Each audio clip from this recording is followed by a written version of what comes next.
Nous sommes donc de retour sur le plateau de TV Finance pour cette édition du 1er février 2023 et nous allons retrouver tout de suite Mathieu Driol pour les produits de bourse en partenariat avec Unicredit. Bonjour Mathieu. Oh, bonjour Louis-Antoine. Merci beaucoup d'être avec nous ce matin. Mathieu, je rappelle que vous êtes analyste senior chez Day by Day et que toutes les semaines, vous nous présentez les produits de bourse en partenariat avec Unicredit. Mathieu, le CAC semble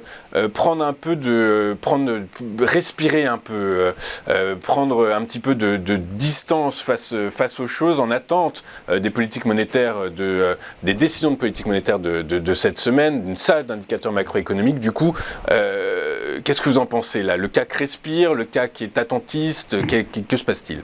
Le CAC marque une pause, effectivement. Il est revenu chercher la semaine dernière le précédent sommet aux alentours des 7115 points.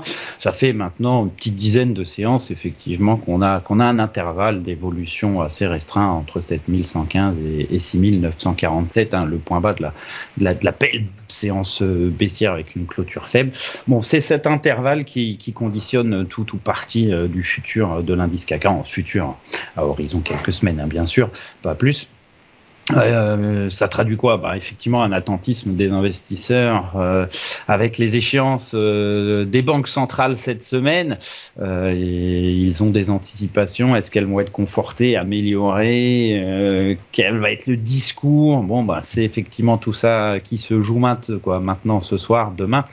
Graphiquement, en tout cas, on a une résistance très nette à 7115 points, ce qui veut dire que si on franchit ce niveau en clôture, on a un signal très net, tout simplement. Alors on a une phase de tendance haussière précédente, donc les anticipations d'analyse disent qu'il faut plutôt anticiper qu'en termes de probabilité, c'est plutôt une poursuite de cette tendance qui est à anticiper. Donc, effectivement, un franchissement de 7115, donc, a priori, une sélection de valeurs plutôt à l'achat.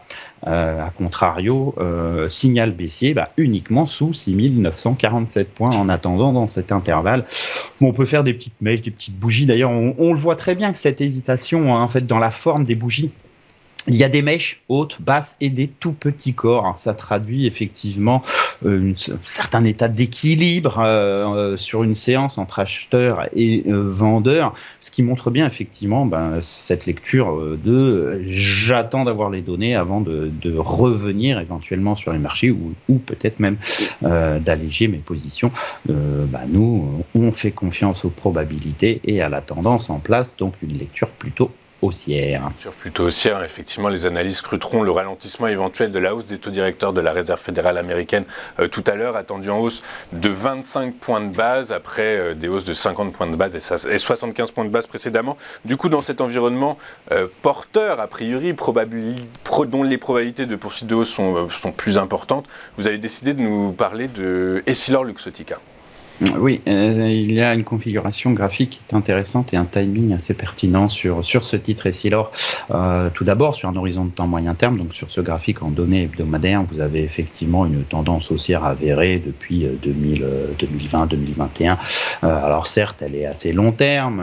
Essilor, c'est pas le titre le plus volatile du monde. Il passe quand même entre deux points bas à 90 en 2020 et le sommet fin 2021 à 190, ce qui est quand même notable.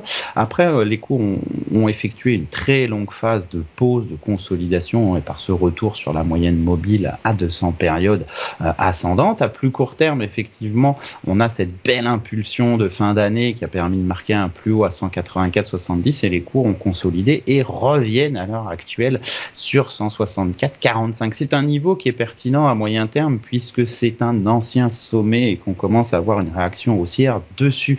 On sait qu'en analyse technique, lorsqu'un ancien sommet, donc une résistance, devient à son tour support, on a une polarité et une polarité est généralement le signe d'une tendance implantée. Ici donc une tendance haussière puisque c'est une résistance qui devient support. Si effectivement on est dans cette lecture, une tendance haussière, ça doit marquer des nouveaux plus hauts, donc au-delà de 184,70, peut-être vers le sommet à 191,70 sur cet horizon de temps. En tout cas, un timing qui semble être pertinent sur Essilor-Luxottica. Et donc, quels objectifs vous avez calculés sur Essilor ? Eh bien, on peut aller basculer sur un graphique un peu plus court terme. On voit bien la force de ce niveau ajusté sur cet horizon de temps en données quotidiennes à 165,95. C'est d'ailleurs le ratio de 38% de Fibonacci, un ratio que l'on aime bien lorsqu'on a une lecture haussière.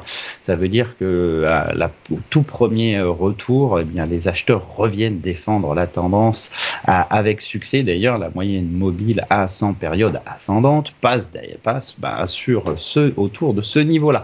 Donc 2 journées de réaction haussière, ça traduit un retour des acheteurs alors que les cours avaient effectué quand même 2 belles corrections assez dynamiques depuis le sommet à 184,70. Eh bien tout simplement, si effectivement on est dans cette lecture haussière, on doit revenir vers une première résistance à 178,15, puis après vers les sommets à 184,70, peut-être plus haut plus tard. C'est toujours possible. Ok, très clair. Et donc quel produit vous avez en stock, Mathieu? Donc si, comme nous, vous pensez que Essilor peut repartir de l'avant, votre choix se portera sur le turbo illimité Best Call de Nemo A506T, une parité à 0,10, une échéance bien sûr ouverte. La barrière désactivante à 156,19, aux alentours de 156,19, offre un levier de 13. Si à l'inverse, vous pensez qu'Essilor peut repartir à la baisse, votre choix se portera sur le turbo illimité Best Put de Nemo E765T. La parité est à 0,10, échéance ouverte. La barrière désactivante aux alentours des 189,13 offre un levier de 8. Ok, très clair. Écoutez, merci beaucoup Mathieu Drilon, la senior chez Day by Day, qui présente les produits de bourse en partenariat avec Unicredit et donc je vous rappelle que ces produits sont très spéculatifs, que l'AMF les classe en catégorie 7 et qu'ils sont donc destinés à des investisseurs extrêmement aguerris.